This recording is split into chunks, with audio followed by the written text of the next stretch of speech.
लगता है कम लगेगा, क्योंकि वहाँ पे जब मैं रिकॉर्ड करता हूँ नोएडा में, वहाँ पे अकेला होता हूँ मैं पूरे घर में उस टाइम पे, और कभी कभी मैं रात को भी रिकॉर्ड करता हूँ तो भाई अलग लेवल की फटती है। बट हाँ, यहाँ पे तू किधर जा रहा है? हाँ, यहाँ पे मैं अकेला नहीं हूँ और मैं दिन में भी रिकॉर्ड कर रहा हूँ, तो हाँ आज नहीं फटने वाली है। आज अपन बस एंजॉय करेंगे। डर मेरे को नहीं लगता भाई, तुम्हें लगता होगा। मैं बना ही अलग तरीके से हूँ। डर जैसी चीज भगवान जी ने डाली नहीं है मेरे अंदर, समझ रहे हो तुम? बहुत तारीफ कर ली अभी मैंने अपनी। वीडियो चालू करते हैं। ओके, बहुत ही हॉरिफाइंग स्टोरी दो घोस्ट बस्टर्स ने सुनाई है। मैं आपको एक्सप्लेन कर रहा हूँ अभी। उनके पास एक केस आता है, 15 साल की एक पॉजेस्ड लड़की होती है। उसके पेरेंट्स जो है उनको कॉल करते हैं, बोलते हैं कि इस लड़की में इतनी ज्यादा डिमोनिक पावर आ गई है कि वो अपने पेरेंट्स को एक पुश करते ही बहुत दूर फेंक दे रही है। तो कंट्रोल में तो है नहीं, काफी चिल्लाती है, अलग अलग आवाजें निकाल रही है, बहुत डिमोनिक सी चीजें कर रही है। तो वो आता है, चेक करता है, लेकिन उनको कोई डिफरेंस नहीं दिखता, मतलब ना डिटेक्ट नहीं कर पाते कोई भी चीज उसके अंदर। वो लोग क्या करते हैं, उनके पेरेंट्स को कहते हैं आप लोग काम करो, ऊपर जाओ। एक बार हम लोग ना अलग से बैठ के बात करते हैं इस लड़की से। तो बात करते हैं कि बच्ची से, भाई तेरी एज क्या है, क्या कर रही है, ये सब बात करता है। तो बोलते हैं 15 साल की हो, 10वीं क्लास में हो, ये वो। तो घोस्ट बस्टर्स में से एक जो है, मतलब वो चीजें वही बता रही है जो लड़की ऑलरेडी है। बस्टर्स में से एक जो है लड़की भी होती है। वो बोलती है कि यार तुम्हारे 10th के बोर्ड एग्जाम्स है ना? वो कहती है हाँ। तो वो बोलती है तेरे को देना है बोर्ड एग्जाम? तो बोलती है कि नहीं। तो एक्चुअली मुझे पता चलता है कि वो एक्चुअली डिमोनिक पावर नहीं थी, वो साइकोलॉजिकली इतना डर रही थी एग्जाम्स से कि वो अपने आप ऐसी चीजें कर पा रही थी जो उसके बस में नहीं थी। स्प्लिट पर्सनालिटी अपने दिमाग के अंदर ही। हमारी साइकोलॉजी सच में इतनी ज्यादा पावरफुल है कि हम ये सब कर सकते हैं। ह्यूमन बॉडी हमने डिस्कवर करी नहीं अभी पूरी तरह से। सही में भाई, मेरे को बचपन से ऐसी पावर चाहिए थी कि मैं किसी को लपड़ मारूं ऐसे करके वो दूर जाके करे। और दूर ऐसे नहीं कि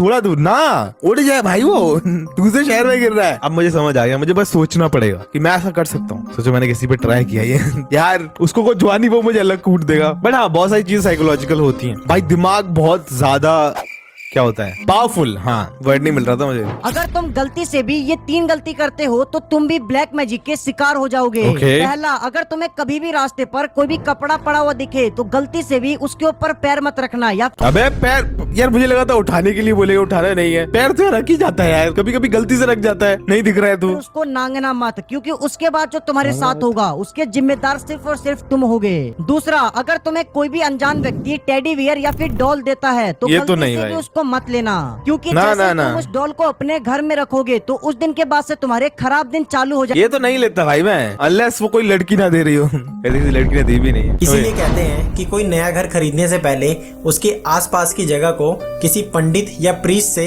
शुद्ध करवा लेना चाहिए, वरना आपके साथ भी ये हो सकता है। तो अभी कुछ टाइम पहले मैंने एक ब्लैक मैजिक से रिलेटेड एक वीडियो पोस्ट करी थी, एंड इस वीडियो को आप उसका सेकंड पार्ट मान सकते हो। तो इसमें जो ब्लैक मैजिक दिखाया है वो बहुत ही ज्यादा खतरनाक और इफेक्टिव होता है। इस मैजिक से आपकी पूरी फैमिली बर्बाद हो सकती है, इसलिए अपने आसपास की जगहों पर ध्यान रखा करो। वीडियो देखो आप।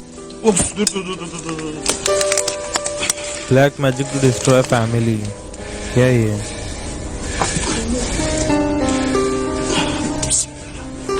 मतलब किसी ने इनकी फैमिली को डिस्ट्रॉय करने के लिए ब्लैक मैजिक किया हुआ है। बड़ी है क्या? Aman dikkat et. İşte başlarındaki melanet abi, başka bir şey değil. Bunu kim kurdu bizi? Poison, सिहर, ब्लैक मैजिक। भाई समझ तो नहीं आ रहा ये क्या है, और शायद हमें समझ भी ना आए, और जो कि जायज है, हमें समझ नहीं आएगा। बट हाँ, something related to black magic ही है ये। भाई लोग अपना घर तो शुद्ध करवाते हैं, पर आसपास की जगह भी शुद्ध कराए, ये तो बहुत कोई नहीं करा रहा ये तो। अगर कोई भी अनजान व्यक्ति तुम्हें कुछ भी खाने पीने को दे तो उसे गलती से भी मत खाना, क्योंकि तुम्हारी जान भी जा सकती है। मैंने 2-3 बार प्रसाद खाया है। तो यूएसए में एक लड़की अपना बर्थडे सेलिब्रेट करती है और उसे बर्थडे गिफ्ट में बहुत सारी कैंडीज मिलती है, और वो सारी कैंडीज जाके अपने मम्मी को दिखाती है। लेकिन उन कैंडीज में से एक कैंडी बिना रैपर की होती है। तो फिर उसके घर वाले उस लड़की से पूछते हैं कि ये कैंडी किसने दी है। तो फिर वो लड़की बताती है कि उसे ये कैंडी एक औरत ने दी है, लेकिन वो उस औरत को जानती नहीं है क्योंकि उसका चेहरा ढका हुआ था। ये चीज सुनकर उसके घर वाले को थोड़ा अजीब सा लगता है, तो फिर वो उस कैंडी को चेक करते हैं, और भाई अगर वो कैंडी वो बच्ची खा लेती तो उसकी जान भी जा सकती थी। ओए, तो आइसक्रीम जैसी है। वेट, ओह व्हाट अभी ब्लेड थी उसमें और भाई कितने गंदे लोग हैं यार, व्हाट द हेल। पिन थी उसमें, मतलब कोई ऐसा ज्यादा ही बिना ध्यान दिए खा रहा है, और जो कि बच्चे खाता ही ऑब्वियसली, तो भाई कुछ भी हो सकता है। ब्रूस ली जिन्हें मार्शल आर्ट्स का बादशाह कहा जाता है, ऐसा कहा जाता है कि उनके जैसा आज तक कोई पैदा ही नहीं हुआ। एक्चुअली एक इंटरेस्टिंग फैक्ट ये है कि ब्रूस ली की कोई भी मूवी जब शूट होती थी रियल में, तब उसको टीवी पे पर्दे पे जो है स्लो मोशन करके दिखाया जाता था, क्योंकि ब्रूस ली की मूव इतनी फास्ट थी कि वो कैप्चर ही नहीं होती थी कैमरा में, और उतनी फुल स्पीड में दिखाना नामुमकिन था। तो नॉर्मली मार्शल आर्टिस्ट होते हैं वो 70 किलो के बैग का, वो जो पंचिंग बैग का इस्तेमाल करते हैं, लेकिन ब्रूस ली 150 किलो के पंचिंग बैग का इस्तेमाल करते थे प्रैक्टिस के लिए। और यही वजह है कि ब्रूस ली के एक पंच की पावर 148 किलोग्राम तक होती थी।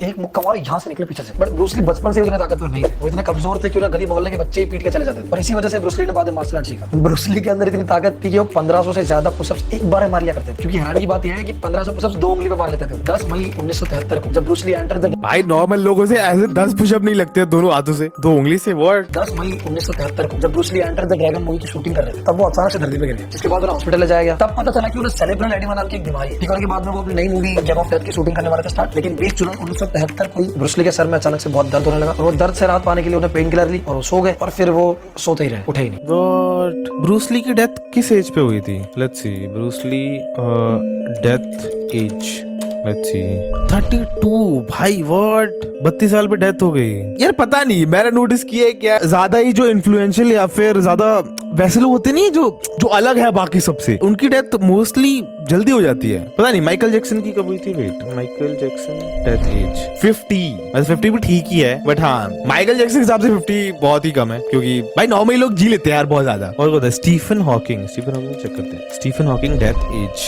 76। ये तो भाई काफी सही जी लिया यार। भोजन परोसते वक्त ये गलतियां कभी नहीं करनी चाहिए जो आपकी जिंदगी में आगे जाके गरीबी का कारण बन सकती है।